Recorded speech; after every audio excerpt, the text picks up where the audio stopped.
So, what I wanted to focus on today is really narrating Palestine in order for us to have both a grounding and understanding the history of Palestine and why centering Palestinian narrative and uh, cause will have an impact on how we speak and deal with the current circumstances.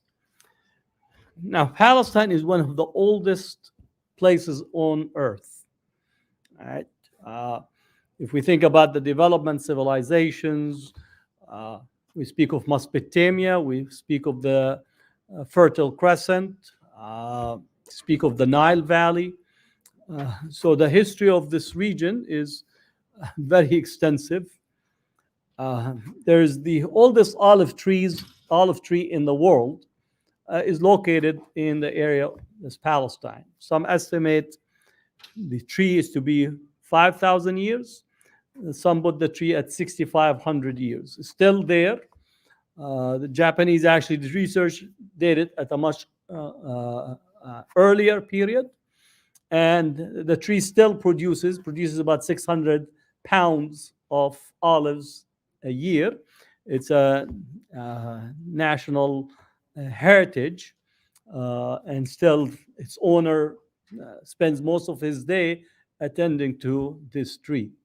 And I say this because there are often this mistake that people begin narrating the history of Palestine or dealing with Palestine by pointing to the Zionist narrative, and Israel says we came to Palestine 1000 BC, the time of David and Solomon. And even if you want to take it a little bit earlier to the time of Abraham, still what it does, it erases much of Palestine history where you have actually evidence of Neanderthal period. You have discoveries much earlier. And we know that there is at least recorded history from 12,000 BC. When we are responding or beginning to say 1000 BC, this is centering and actually giving credence to Zionist history. And we begin to narrate and argue about the history that they put, and you forget much of the history that was there. So we need to insist that the history of Palestine predates anyone that makes claim on today, especially from Israel and the Zionists. And we know that recorded history document that the earliest people to have lived in this area are the Canaanites. Right? So there's been so much work on the Canaanites to discover archaeologically. Every time there is a dig somewhere that looks at any artifacts, it's overwhelmingly the Canaanites is the earliest inhabitants. And the Canaanites are one tree of the Arab people. Right? In Arabic, we say Al-Kan'aniyun, right? The Canaanites. So in this sense, we need to insist that when we're dealing with the history of Palestine, the earliest people lived in there are the Canaanites. They're the ones that have developed cultivation, they domesticated animals, created canals for water. And then we could point to some of the earliest recorded city in history is the city of Jericho, or in Arabic, Ariha. It is still as the first city in human history. Not in some history, it's the oldest city in human history. Now, Damascus is the oldest continuously inhabited city. Jericho is the oldest city to have been put together by human beings, right? And as such, we could speak of the history of that area. Now, many people begin to engage only with the biblical narrative because history tends to privilege written text, right? So the biblical narrative actually, even if you take it as a historical text, setting aside the theology and so on, it says that Abraham migrated to Palestine. So Abraham is a native of Mesopotamia, in the city of Ur, migrated, and when he arrived in the area that is the land of the Canaanites, it was already inhabited. There were people in there. How do we know this? Because the biblical texts speak about Abraham. He lived as an alien among the Canaanites. He spoke the language of the Canaanites. He met the king of the Canaanites. So Abraham came in migration to Palestine, right? And the area was inhabited. Then we are informed that Abraham was given a promise of the land. Now, people try to understand this promise in ways that basically becomes identified through bloodline, rather understanding this as a covenant of belief. Now, Abraham himself did not think of the promise as usurping or taking the rights of people. Why? Because when he wanted to bury his family, he bought a property in the city of Al-Khalil. Right? People name, in English, they say Hebron. The name of the city is Al-Khalil, right? Which is one of the attributes of the Prophet Ibrahim alayhi salam, Khalilullah, the companion of Allah. So if Abraham understood the promise to be take the land of people, he would not purchase something that is already belongs to him. I know sometimes logic is very difficult to come by these days, but that's the logical understanding in relations to the history of Palestine. And if we think about the successive engagement with Palestine, almost every civilization, every power have came to Palestine at one point or the other. Now, if we accumulatively look at the history of Palestine, actually the Egyptians had the longest history of Palestine in terms of ruling and governing Palestine. So, if we accumulate the different periods, so much so, again, when we read the religious text, the Prophet Yusuf alayhi salam, he went to Egypt. He brought his family to Egypt. So the narrative about Egypt is well established, right? In both in the Quranic text, biblical text. Now, the interesting part is that those who narrate the history of Israel, of the ancient period, as they came as conquerors of the land, they try to exaggerate the state to make it a major power. It wasn't. We have at least the archaeological work, especially I think the work of Keith Whitelam, who wrote a number of books, very good in terms of his archaeology, is there isn't mentioning about Israel in the region. So, the Egyptians were a major power, the Byzantine was a major power, the Persians were a major power. In those three powers, there is nothing written about this major power that comes out. It's as if you have the United States and Russia for 70 years, major power. 200 years, 300 years from now, people will look at evidence and they will see something written about their rivalries and we'll have evidence. So you can't say that there is a major power and yet the three major centers of power have nothing written, only one reference in Egyptian texts. Right?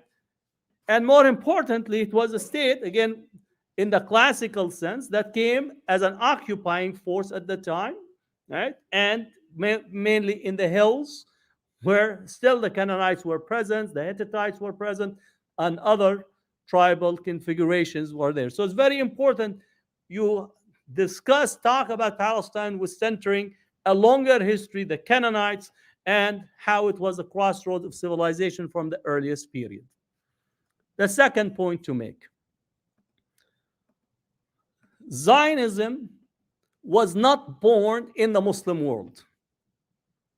Because Zionism is an ideology that is the foundation of the modern state of Israel. Zionism was born in the Western world and in reaction to European anti-Semitism. And so if we trace the history of Europe consistently been anti-Semitic. You could go from the earliest history, you could pass through the Crusades, you could pass through the Inquisition, you could pass through the expulsion from Europe, you could pass through the 18th century, 19th century, and the 20th century. European anti-Semitism was and continued to be a feature in relations to how they treat or relate to the Jewish population. So Zionism is a Western emerging movement as a reaction and in response to European anti-Semitism. Why is this important? Because Jewish populations lived among the Muslims. All the Jewish populations actually lived in the Muslim world. We still have some of the oldest Jewish populations in Palestine, right around the city of Nablus, or the old Jewish community in Jerusalem. They're not Zionist, right? Zionism was not born among the Jews in Iraq, or the Jews in Yemen, or in Syria, or in Iran, right? We did not have the same problems, both racially and theologically, that Christian Europe have. One is they insist on whiteness, which is, again, that continues to be white supremacy, is a foundational within European society. They cannot live with the other racial others. That's been the main feature. And the second is that they have always projected theologically on the Jewish population by claiming that they were responsible for the death of Jesus. But this was translated constantly of anything that takes place in Europe, immediately explained is because we are allowing the Jews to live among us, which resulted in constant. If there is a plague, they go and attack the Jewish communities and have pogroms against the Jews. If there is any type of economic difficulty, they blame the Jewish individuals. If there's a failure in war, likewise, constantly blaming the Jewish person, because, again, they have interpreted theologically that way. The Muslims, like in Ahl al-Kitab, they are protected. We have differences in religious discourse, but we say some of them are good and some of them have what you call bad. So in essence, we give it a fair balance, and we never actually said that we can't live with those who are not Muslims. And again, the history is very important, because when they speak to us, they project European history on the Muslim world. That's their history, that's not our history. All right? The Inquisition is European history, is not our history. The pogroms in Russia and Poland and Hungary is their history, not our history. The Crusades are their history, not our history, even though that it came to us. Every time the Crusaders passed through a village, a town, an area that they found Jewish population, they massacred them. Then when they arrived in Palestine, they killed Muslims, Jews, and Eastern Christians, because they were the wrong type of Christians, because they lived with the Saracens, lived with the Muslims. Yeah, so it's very important for us to understand that Zionism is born out of European history, not Jewish Arab history, right? There were Jews that are Arabs, meaning their language is Arabic, culture is Arabic, their engagement were Arab, right? They did not have the same experience. That's very important. Third, Zionism undertook the project as a colonial project. Right? So as Herzl began his campaign, he writes a letter to Cecil Rhodes. Cecil Rhodes was the Minister of Colony in Great Britain, and we always have to say, Alhamdulillah, Great Britain is no longer great, because only Allah is great. Right? So again, they claim something that doesn't belong to them, and God have shrunk them as a result of it. Right? So Herzl writes a letter. He says, why do I turn to you in such a matter? Because it is something colonial. Herzl understood that the project cannot happen or cannot be undertaken unless it is a colonial project. So he adopts a colonial project and becomes a junior partner in Great Britain.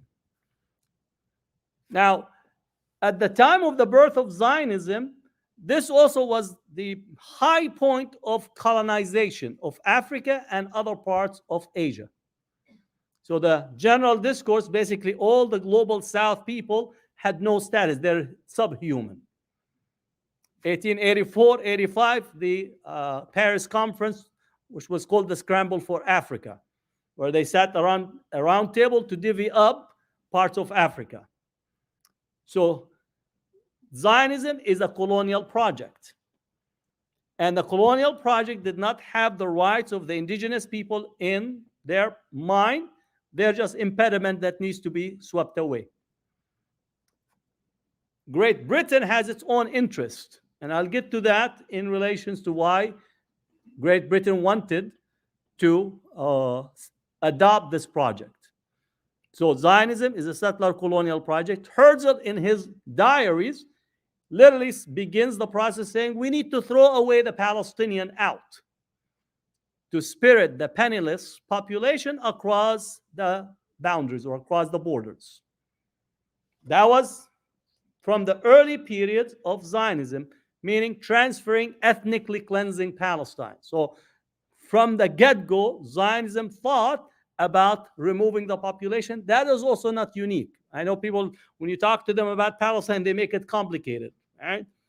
Like making a dish of food is complicated. So you have to get all the ingredients, especially if you're going to put all the spices together. That's complicated. There is nothing complicated about understanding colonization. There's two varieties. There is a colony with a motherland, like what Great Britain was, India, Egypt, Kenya, different places, where extract resources and have the labor to work for the motherland. France with Algeria, Senegal, Mali, Cote d'Ivoire, right? Extract resources, have the population work for you.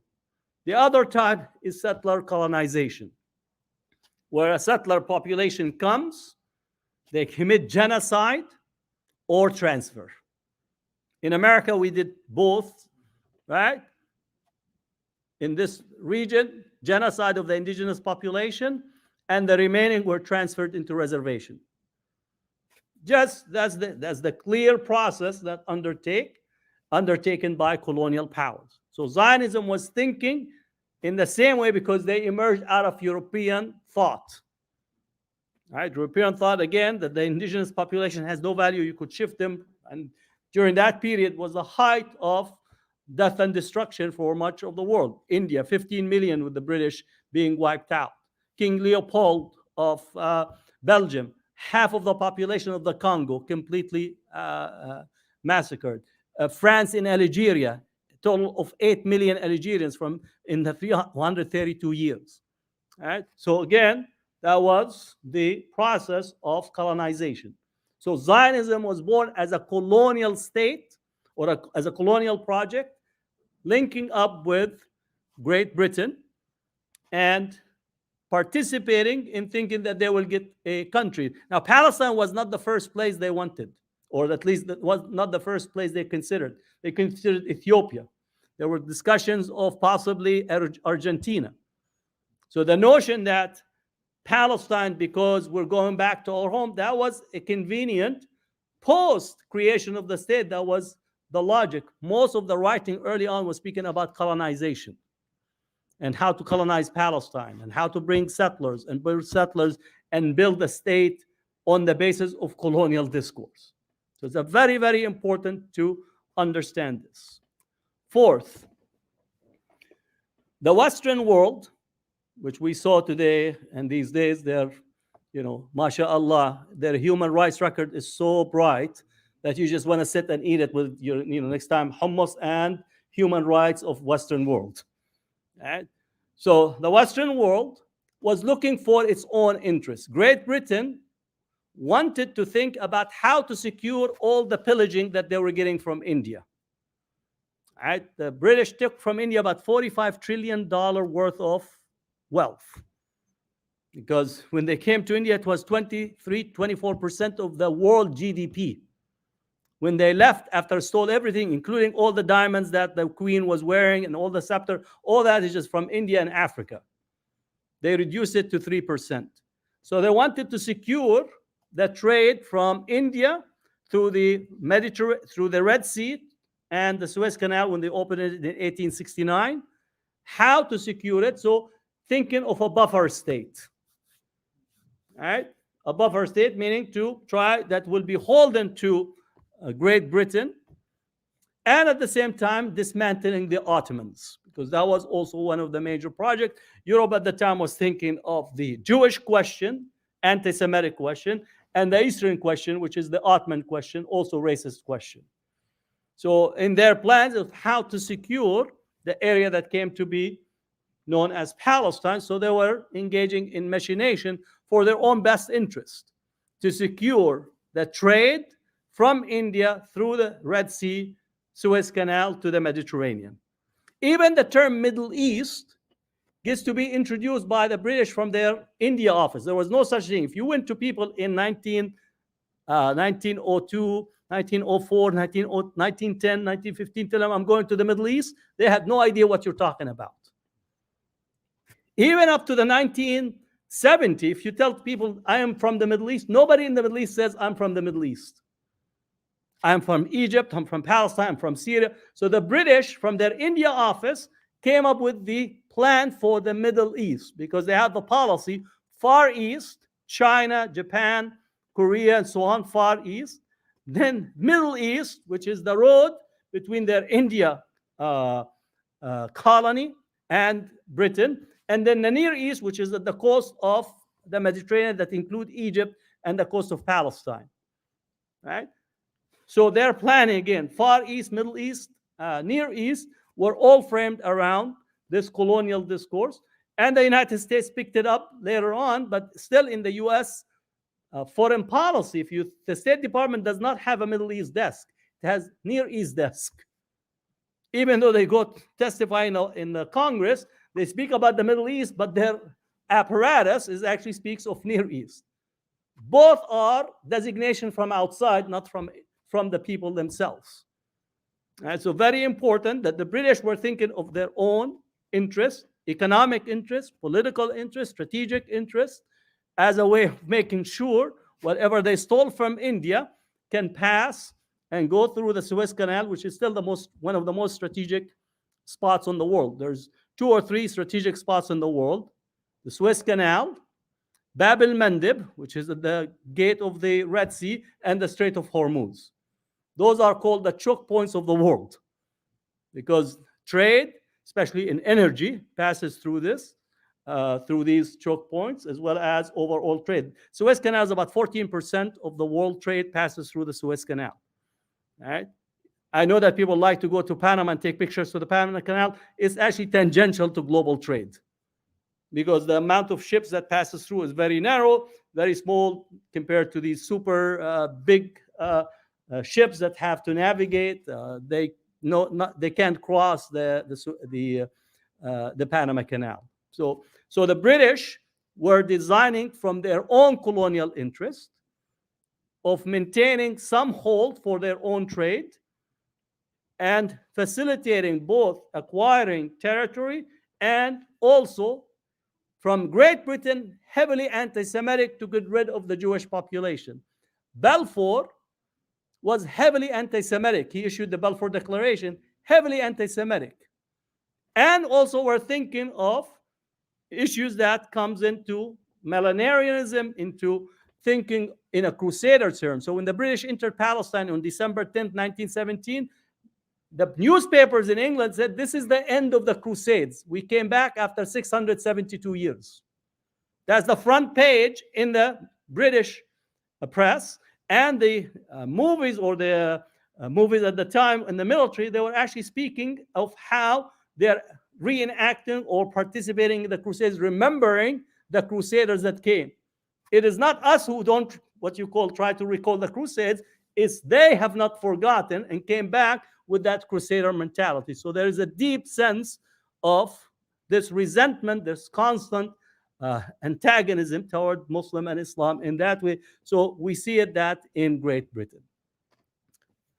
Number 5 item. The Zionist movement itself is a reform movement toward Orthodox Judaism. Orthodox Judaism was based on the scripture, the Torah, following the guidance and waiting for the Messiah, right, to arrive and to take the Jewish population back into Palestine and into as a religious arrival. Zionism is a modern movement adopting nationalism and using power, right, as a way to give birth to the state. And they rationalize it is preparing the ground for the arrival of the Messiah. So in essence, they said that Zion is going to rise not by means of the book, but by means of the sword. So Zionism itself is a nationalist, modern reformist movement that set aside traditional Judaism, right, in order to arrive at a state as the object or the focal point of birthing a new Jewish person and a new Jewish society. Up to 1945, just before World War II, most of the Jewish populations around the world were anti-Zionist. So if you really want to read some strong materials and critique of Zionism, just go to some of the early writings of Jewish thinkers prior to the World War II, right at the entry of World War II. They were some of the strongest critics of Zionism because, in essence, it set aside all of the Jewish tradition that have survived for 3,000 plus years and adopted modernity and adopted power.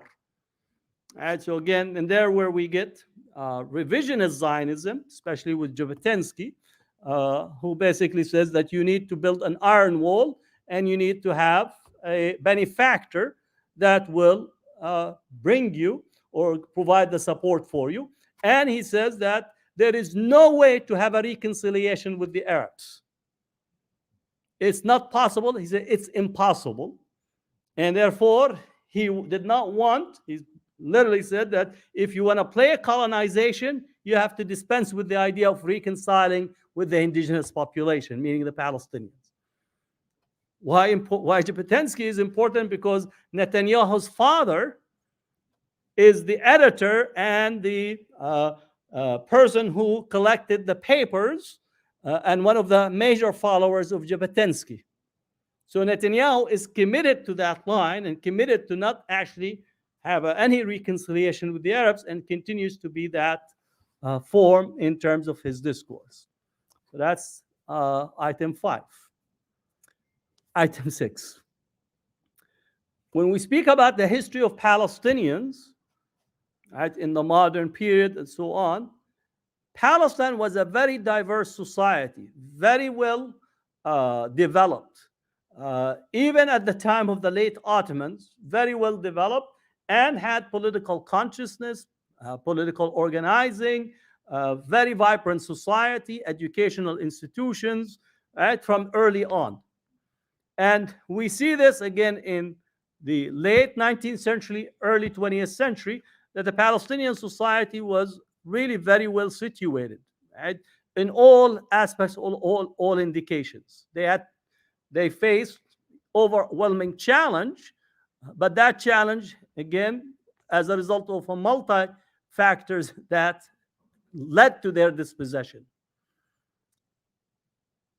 1948 is an important juncture for the Palestinians because that is the dismantling of Palestinian society built at or emerges after a period of rebellion that took place from 1936 to 1939. There was a massive revolt where both the Zionists and the British confronted and literally targeted the Palestinians.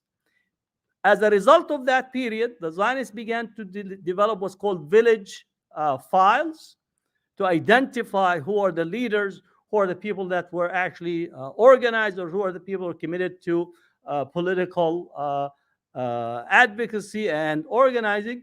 And those files were developed so immediately as the war of 1947-48, they systematically targeted the Palestinians in the villages, the leadership, through a whole host of structured violence, including assassination, bombings, massacres, right? During that period, about 110 massacres that are documented. The largest of it is in the hundreds. and the smaller of it is in the 10th to 20th. So 120 massacres systematically that were predominantly with the Palestinians. It's a village structures and led to the flight and the escape of Palestinians, which is normal. Every civilian population confronted with massacres, usually they flee at the time of war to return. So in 1948, 47, 48, it begins in December 1947 and culminates at the end of 48. 750,000 Palestinians get to be ethnically cleansed systematically, based on village files, but also based on massacres, structured violence, emptying whole cities, especially in the coastal area, up north, up south. So when we speak about Gaza today, 90% of Gaza population are refugees from 1948. 90%. So meaning that the children of the refugees 48 are the ones that are being killed right now, or the grandchildren. Right? Because they were ethnic cleansed and all their properties were taken over. So Israel actually, when some of these individuals say that Israel made the desert bloom, no, they took Palestine fully furnished. It's like renting an apartment or a house fully furnished with the gardens that are flowering with all types of vegetables. Palestine was never a desert. There's a desert in the south, but Palestine was one of the most intensely cultivated areas in the world. And we have the evidence from the Zionists themselves, because they sent somebody in the early part of the 20th century to visit and document. And he says, he actually used an analogy. He said, the bride is beautiful, but is already betrothed. Meaning that Palestine is a beautiful country and it's already have its people. Right? He said there isn't a spot except that there is already people are cultivating. It's the land of milk and honey in the biblical text. So what makes a land of milk and honey all of a sudden 1948 or 1950, as the Zionist propaganda and many of their spokespeople, we made the desert bloom? No, you took it fully furnished. You took houses that fully furnished. You took vineyards that fully cultivatable, lemon groves, apricot groves, olive groves, completely. Right? So the 750,000 were expelled, ethnically cleansed, living in refugee camps, and in their place, all their properties were taken over. Even I know that there's a movie about Golda Meir coming. She's a thief. She actually took the house of a prominent Palestinian family in Jerusalem and lived in it. Right?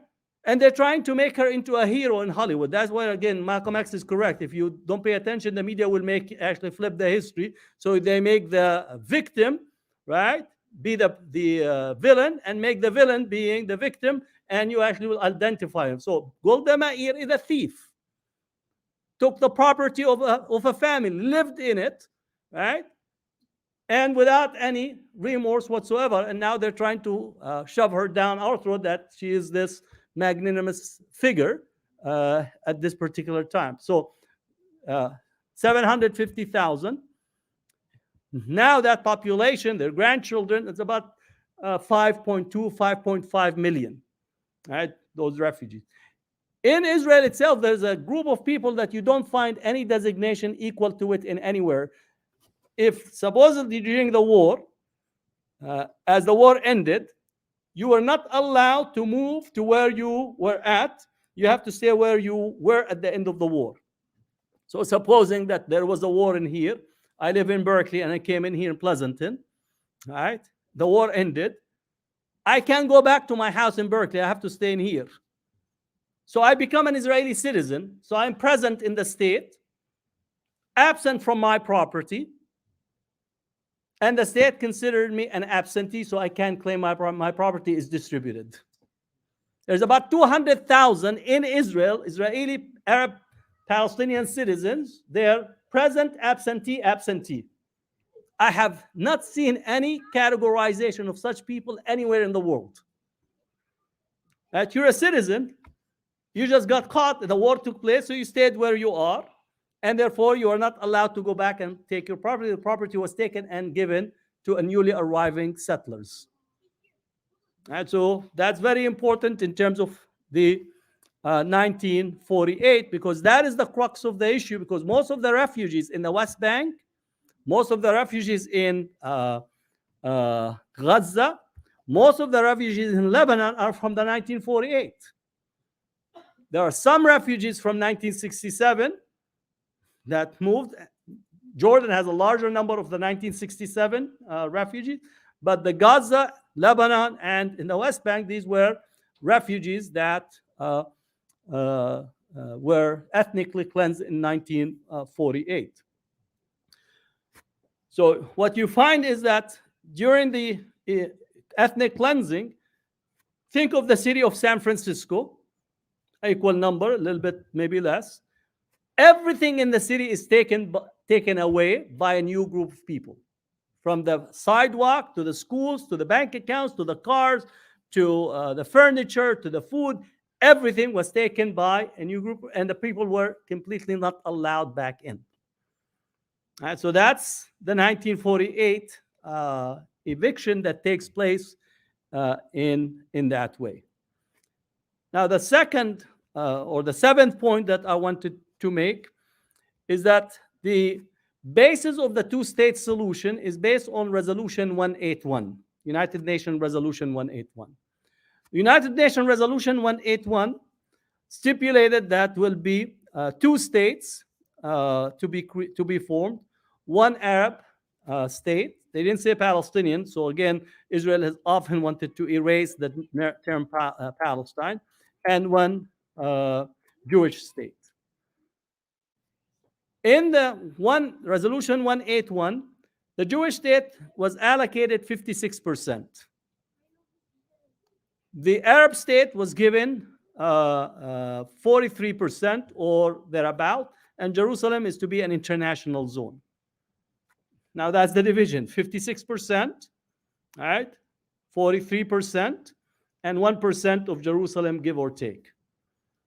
What is important is in 1948, just before the war, Palestinians have ownership of 96% of the land. Some put it at 93%.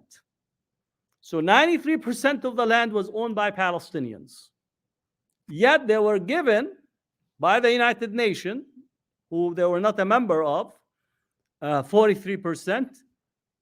Most of the coastal area of the Mediterranean was not allocated to them. Right? So the Palestinian, rightly so, somebody is taking their land, giving it to an external population that at the time was only 35% of the population, arriving only in the last 10 years. All right? So when Balfour issued the declaration in 1917, Jewish population in Palestine was about 3%. So all the population really after, in the middle of World War II and after World War II, that the population increases and so on. So the allocation on Resolution 181 was injurious to the Palestinians because it took their land and their property away and allocated to the Jewish state to be. And the resolution itself was a General Assembly resolution. And without the United States pressuring states, the resolution would not actually have passed. Because the United States mounted extensive pressure to make for the resolution to be voted upon, and threatened the Philippine government with withdrawing their foreign aid, because the Filipino ambassador actually the day before gave one of the best like anti-colonial speeches. They recalled him and sent another ambassador to cast the vote in favor of the resolution. So even the machination, like we see today, in terms of the countries gathering and so on, and the United States is basically engaging in not only lobbying for Israel, but representing Israel. So whenever you have a peace gathering, you're actually not only speaking with Israelis, but the United States is basically their lawyer. The United States says it's an honest broker. It's a broker, but honestly have nothing to do with it. All right? So from the get-go, the resolution itself was injurious to the Palestinians, taking and removing considerable of part of their properties at the time, and also machination with other Arab countries around to make sure that a Palestinian state does not emerge. Which gets me to my 8th point. The Arab world that we deal with and the Muslim world is a post-colonial world. Most of the political systems that are there are literally the ones that were either birthed or put in place by colonial powers. At that time, immediately after the 1948 war, Palestinians had a gathering in Gaza and declared independence. The Jordanian, at the time, Prince Abdullah, gathered some of the dignitaries and had a meeting in Jericho and called on them to declare that they want to be unified with Jordan. Not known to people that Prince Abdullah was coordinating with the Zionists, because the Jordanians have signed an agreement with the Zionists as early as 1922. There's a book that you need to read, Collusion Across the Jordan River, which looks at the collusion of the World Zionist Organization with the Jordanian, because the Jordanian state is literally was formed by the British and appointed a prince by the British, similarly as the kingdom in Iraq appointing Faisal. So there was coordination and signing that they will recognize a Zionist state as early as 1922. All right, so again, to understand, so a prevention of emergence of a Palestinian state occurred as a result of this. King Farouk, likewise, was heavily in debt in Egypt and was not interested. Actually, the Egyptians had a revolution after the war, specifically because they sent the Egyptian army to the front with faulty weapons. Like some of the weapons actually were shooting backward. All right? So all of the free officers with Nasser emerged as a result of failure and being double-crossed on the Egyptian front. They came back and had the revolution of 1953 against King Farouk at the time. So the Arab world is a post-colonial world. It all is cutting its deal, sometimes on top of the table, sometimes inside under the table, and sometimes in the Sheraton Hotel. Right? So literally, anytime that the Palestine cause, you have many of these players that are looking for their own interests. And we see the discussions today. I believe that Biden visit, he was supposed to be in Jordan, right?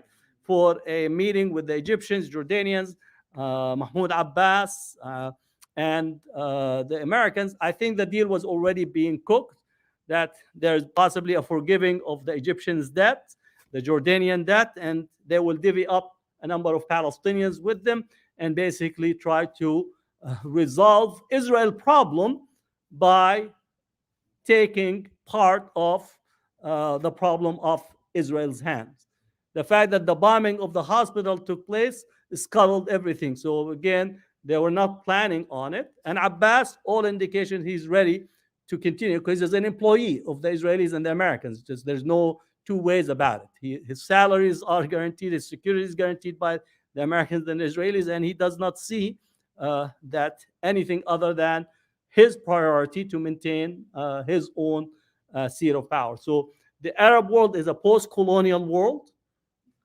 Its interest is vested with maintaining its relationship with US and European powers.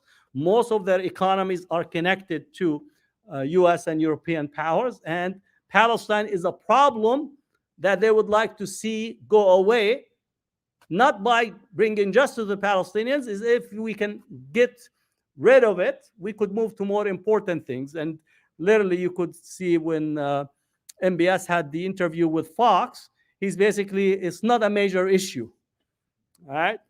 There are far more important things, especially, you know, catching up and playing video games were far more important, right, in the interview, and all indications that they were moving in a normalization direction. The hiccup was on what type of security arrangements for Saudi Arabia, indication that Saudis were asking for nuclear power, and the Israelis don't want to have a nuclear power in terms of Israel, in terms of Saudi Arabia. But the agreement was there for them to have an alternative canal that will connect part of the Red Sea to the Mediterranean. which will kill the Suez Canal for Egypt. And then Saudi Arabia will redirect much of its energy transport through this new canal. Just maybe it will be less costly for them. But in general, that was the move taking place from Arab countries. So Arab countries and Muslim countries were literally engaging in their own best interests in a post-colonial way. And if Saudi Arabia was normalizing, there are a number of other countries that would have come and they will put it under the banner that Islam want peace, right? Even though it's a piece of your land, but they don't tell you that. But that's the framing that Saudi Arabia would sign, and they will bring possibly Bangladesh. There was a heavy pressure on Pakistan to possibly engage in normalization, and there are some small circle in Pakistan that is what you call desiring to do so. So a number of countries would have been brought into this discussion. So to understand what is taking place is literally about the machinations in the region, about positioning Israel as the important state where everybody would be, in essence, under Israel's protection, but Israel as the hegemonic power in the region, where the Palestinians will be, again, sidesteps or dispensed with in this planning. So the last part I want to say is centering Palestinian narrative. You cannot engage in discussions about Palestine without actually asking the Palestinians themselves what they have been through, what's their history, what is their suffering, what do they want, right? Because everybody is ready to offer what they want, right? But without asking what do the Palestinian want. Again, people are welcome to speak about the religious significance of Palestine. Alhamdulillah, that's important. But when it deals about the specificity of Palestine, we don't want amateur hours. And amateur hours, people actually put their own desires of their own thinking about what they think is good for them rather than thinking of what the Palestinians want. So again, for those who don't know, Palestine wants freedom, wants justice, wants dignity, want to go back to their homes and lands. It's not very complicated. People still have the keys to their houses today. Right? Because they left and they thought there would be a few weeks and they're coming back to their homes. They still have the keys to their homes, right, from 1948. And the people are being bombed today. They know where their houses is, right, or their houses are. So they just across the valley, all these villages that are emptied. Right? So again, Palestinians want freedom, want justice, want dignity, and want to return to their homes. It's not complicated. Actually, international law is on their side. There's a resolution 194 in the United Nations that says that people have the right to go to their homes. International law correctly says that this is the right of the people to return to their homes and their lands. We don't hold civilians responsible for whatever conflict takes place. Civilians escape at a time of conflict, war, and they go back to their homes.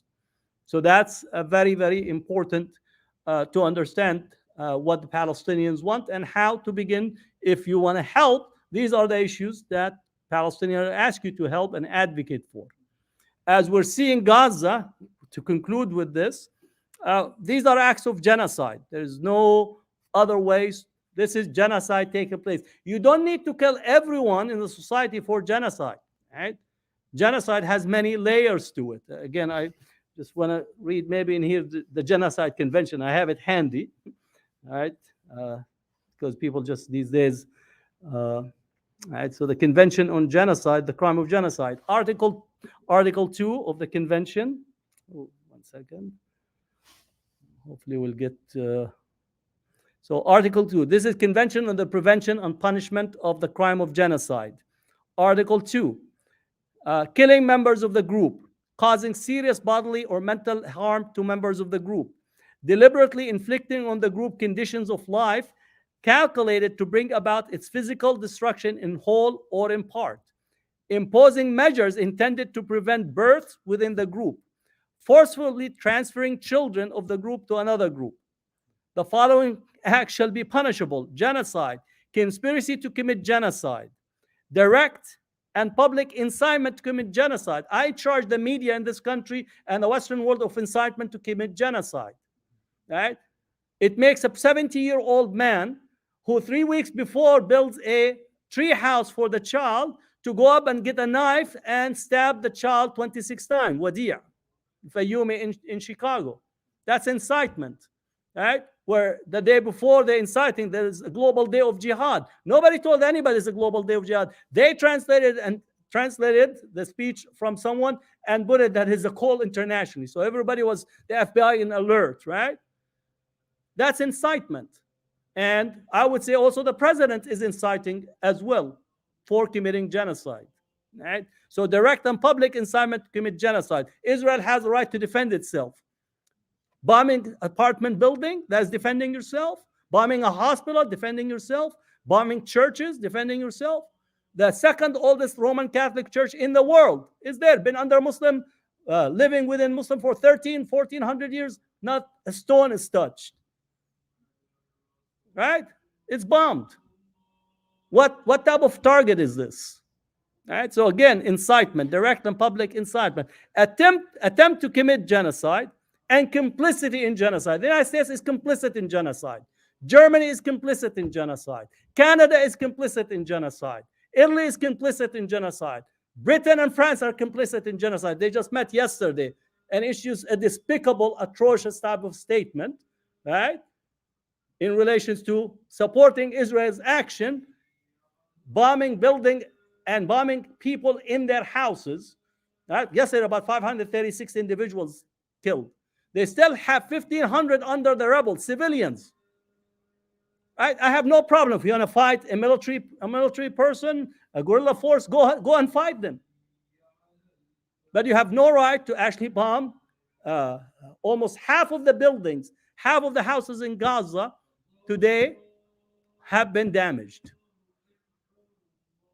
Over 51% of all the houses damaged. Almost 1.6 million are living out in the open. We're already about 2,300 kids that have been killed. Just to give you a comparison, if it's the same percentage ratio to the United States, it would be equal to 270,000 kids being killed in a matter of 2 weeks. Just to understand the ratio, 2,300 relative to the population, 2.3% or 2.3 million. If you project it to the United States population, you're talking about almost 275,000 kids killed between October 7th and now. And yet people are not asking for a ceasefire or whatsoever. And more so, the United States is sending troops. I put on Twitter, can somebody answer the question, why is Israel war on Gaza now is an American war on Gaza?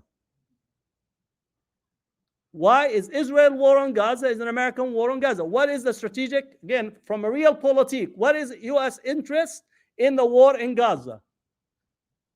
You already have the oil. You already have all the monarchies pumping oil as much as you want. They're buying all the things, the junks, and bringing Shakira next week to have a concert in Riyadh. You already have your cake and eating it. So what is it in Gaza that you make it as part of the strategic need for everyone, and you're going to deploy U.S. troops?